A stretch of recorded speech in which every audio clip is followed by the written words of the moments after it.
Shalom, saudaraku. Bersyukur kepada Tuhan kita boleh berjumpa lagi di channel YouTube ini dalam edisi penelaan Alkitab. Untuk edisi kali ini kita akan sama-sama melihat bagian Alkitab dari Injil Yohanes pasal 19 ayat 16b sampai ayat 27. Injil Yohanes 19 ayat 16b sampai ayat 27. Pertama, mari melihat latar belakang umum dari Injil Yohanes. Injil Yohanes ini memiliki karakteristik khusus yang membedakannya dari ketiga Injil sinoptis. Injil ini diperkirakan ditulis sekitar tahun 90 sampai 100 Masehi. Injil ini memiliki perspektif teologis yang mendalam, dan tujuan penulisannya dinyatakan secara jelas dalam Yohanes 20 ayat 31. Tetapi semua yang tercantum di sini telah dicatat supaya kamu percaya bahwa Yesuslah Mesias Anak Allah, dan supaya kamu oleh imanmu memperoleh hidup dalam namanya. Penulis Injil Yohanes diidentifikasi sebagai murid yang dikasihi Yesus, yang memberikan kesaksian langsung tentang peristiwa-peristiwa dalam kehidupan Yesus. Meskipun pandangan mengenai kepengarangan Injil Yohanes masih beragam dalam studi biblika kontemporer, ada beberapa konsensus yang muncul. Di antaranya Injil Yohanes hampir pasti merupakan hasil dari proses komposisi yang kompleks dan berkembang selama beberapa dekade, bukan karya satu penulis tunggal pada satu waktu. Teks ini memiliki dasar dalam tradisi saksi mata, terlepas dari siapa yang menuliskan versi finalnya. Kemudian istilah murid yang dikasihi memainkan peran kunci dalam pembentukan tradisi yang mendasari Injil ini, tetapi identitasnya tetap masih diperdebatkan. Komunitas keagamaan tertentu, dalam hal ini sering dikenal sebagai komunitas Yohanes, sangat berperan dalam membentuk dan memelihara tradisi yang akhirnya menghasilkan Injil ini. Dan penulis atau editor final Injil mungkin adalah seorang dari generasi kedua atau ketiga dari pengikut Yesus yang menulisnya di sekitar tahun 90 sampai 100 Masehi. Berikutnya, latar belakang khusus perikop. Nah, Yohanes 19 ayat 16b sampai 27 menceritakan penyaliban Yesus dan interaksi terakhirnya dengan Maria dan murid yang dikasihinya. Perikop ini terletak di jantung dari narasi passion atau narasi sengsara Kristus. Dan perikop ini memiliki beberapa elemen kontekstual yang penting. Elemen yang dapat dilihat adalah terkait konteks sejarah. Penyaliban adalah bentuk hukuman mati khas Romawi yang diperuntukkan bagi penjahat kelas bawah dan pemberontak. Bagi orang Yahudi, kematian di kayu salib juga memiliki makna teologi negatif. Sebagaimana tertulis dalam Ulangan 21 ayat 23, terkutuklah orang yang digantung pada kayu salib. Dari konteks narasinya, perikop ini mengikuti keputusan Pilatus menyerahkan Yesus untuk disalibkan dan diikuti oleh kematian dan penguburan Yesus. Hal yang menarik adalah tulisan yang dipasang di atas salib. Yesus orang Nazaret, Raja orang Yahudi, yang ditulis dalam 3 bahasa, Ibrani, Latin, dan Yunani, menunjukkan universalitas makna kematian Kristus. Sekarang kita melihat uraian tafsirannya. Ayat 16b sampai 18. Nah, dalam tradisi Romawi, orang yang terhukum biasanya dipaksa untuk memikul patibulum, balok horizontal salib, ke tempat eksekusi. Frasa memikul salibnya sendiri menekankan kerelaan Yesus dalam pengorbanannya. Hal ini kontras dengan Injil Sinoptik yang mencatat Simon dari Kirene yang membantu Yesus memikul salib. Nama Golgota atau kranion dalam bahasa Yunani yang berarti tempat tengkorak mungkin merujuk pada bentuk bukit yang menyerupai tengkorak atau sebagai tempat eksekusi publik. Lokasi ini berada di luar tembok kota Yerusalem, sesuai dengan ketentuan hukum Yahudi untuk menjauhkan hal-hal yang najis dari kota kudus. Penempatan Yesus di antara dua penjahat memenuhi nubuat dalam Yesaya 53 ayat 12 bahwa Mesias akan terhitung di antara pemberontak. Yohanes tidak memberikan detail tentang dua orang lain yang disalibkan bersama Yesus, berbeda dengan Lukas yang mencatat percakapan Yesus dengan penjahat yang bertobat. Kemudian ayat 19 sampai 22. Titulus atau tulisan yang dipasang di atas salib itu biasanya menyatakan kejahatan dari yang terhukum. Pilatus sengaja menggunakan formulasi ini sebagai sindiran terhadap pemimpin Yahudi yang memaksanya menjatuhkan hukuman mati kepada Yesus. Penggunaan 3 bahasa, yakni bahasa Ibrani, Latin, dan Yunani, mencerminkan 3 lapisan budaya utama di Palestina pada saat itu. Tulisan di atas salib itu dalam bahasa Ibrani dituliskan Yeshua Hanatsri Melech Ha-Yehudim. Kemudian dalam bahasa Latin disebutkan Yesus Nazarenus Rex Iudarium yang sering disingkat sebagai INRI. Dan kemudian dalam bahasa Yunani dituliskan Yesus Ho Nazoraios Ho Basileus Ton Iudaion.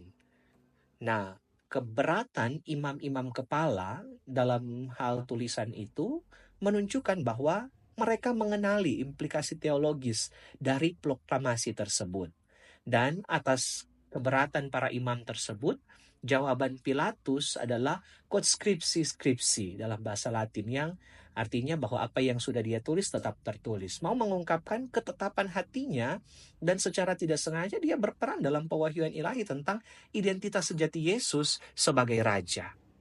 Berikutnya ayat 23-24, pembagian pakaian dari yang terhukum adalah praktik umum di kalangan tentara Romawi yang bertugas melaksanakan eksekusi.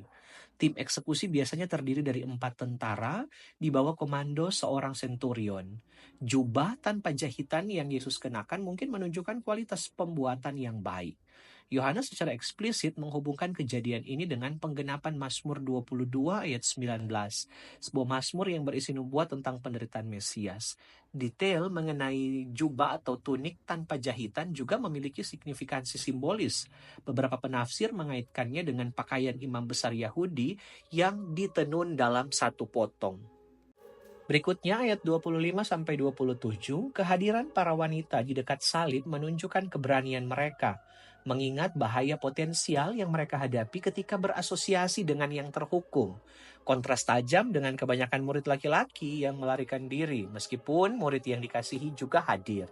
Identifikasi tepat dari wanita-wanita ini masih diperdebatkan. Struktur gramatikal Yunani memungkinkan interpretasi 3 atau 4 wanita. Pandangan yang paling umum diterima adalah 4 wanita, yaitu Ibu Yesus, saudara perempuan ibunya, Maria istri Klopas, dan Maria Magdalena. Kata-kata Yesus kepada Maria dan murid yang dikasihi merupakan tindakan penting dengan beberapa lapisan makna. Sebagai anak tertua, Yesus bertanggung jawab atas kesejahteraan ibunya setelah kematiannya. Penyerahan tanggung jawab ini kepada murid yang dikasihi menunjukkan kasih dan kepedulian Yesus sampai saat-saat terakhir. Peristiwa ini menandai terbentuknya semacam keluarga baru di sekitar Yesus. Komunitas orang percaya yang terikat oleh kasih, bukan hanya oleh hubungan darah.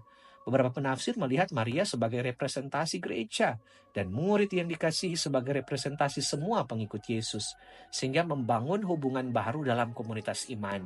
Frasa sejak saat itu murid itu menerima dia di dalam rumahnya menunjukkan ketaatan langsung dari sang murid, mengonfirmasi keutamaan ikatan rohani dalam komunitas baru yang Yesus bentuk melalui kematiannya.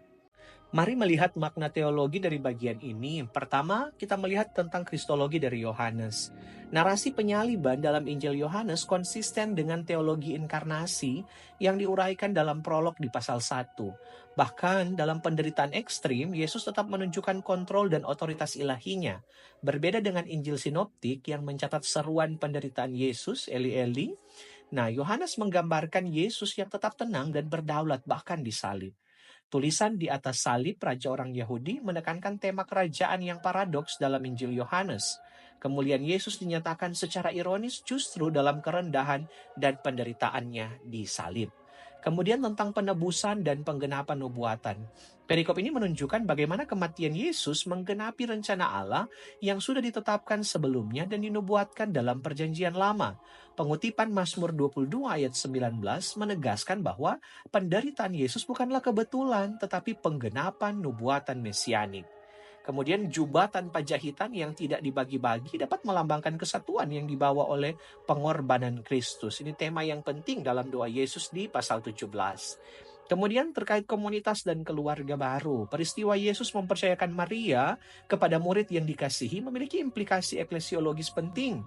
Tindakan ini menunjukkan pembentukan semacam komunitas baru berdasarkan hubungan dengan Kristus, bukan hanya ikatan etnis atau keluarga. Gereja mula-mula memahami diri mereka sebagai keluarga baru yang dibentuk oleh kasih Kristus dan ikatan Roh Kudus. Implikasinya bagi kehidupan Kristen adalah panggilan untuk saling memelihara sebagai saudara dan saudari dalam keluarga Allah. Kemudian, prioritas kasih dan pemeliharaan. Bahkan dalam saat-saat terberat penderitaannya, Yesus menunjukkan kepedulian terhadap kebutuhan praktis orang-orang yang dikasihinya. Hal ini memberikan contoh tentang prioritas kasih yang melampaui kepentingan diri sendiri. Pemeliharaan Yesus terhadap ibunya disalib menunjukkan pemenuhan hukum kelima tentang menghormati ayah dan ibu, bahkan dalam situasi penderitaan yang ekstrim. Ini memberikan contoh teladan bagi semua pengikutnya. Dengan demikian kita tiba pada kesimpulan tafsirnya bahwa perikop Yohanes 19 ayat 16b sampai 27 menampilkan gambaran penyaliban yang khas dari perspektif Yohanes dengan penekanan pada kedaulatan Kristus, penggenapan nubuatan, dan pembentukan komunitas baru melalui kematiannya. Dalam narasi yang sekilas tampak sebagai kekalahan, Yohanes dengan cermat mengungkapkan kemenangan dan kemuliaan Yesus yang paradoksal. Melalui kematiannya, Yesus tidak hanya menebus umat manusia, tetapi juga menciptakan struktur komunitas baru yang dibangun atas dasar kasih, seperti yang ia tunjukkan sampai saat-saat terakhir kehidupannya. Demikian saudaraku, edisi pendalaan Alkitab kita kali ini. Jangan lupa terus dukung channel ini dengan cara subscribe, tapi juga like, komen, dan bagikan video ini.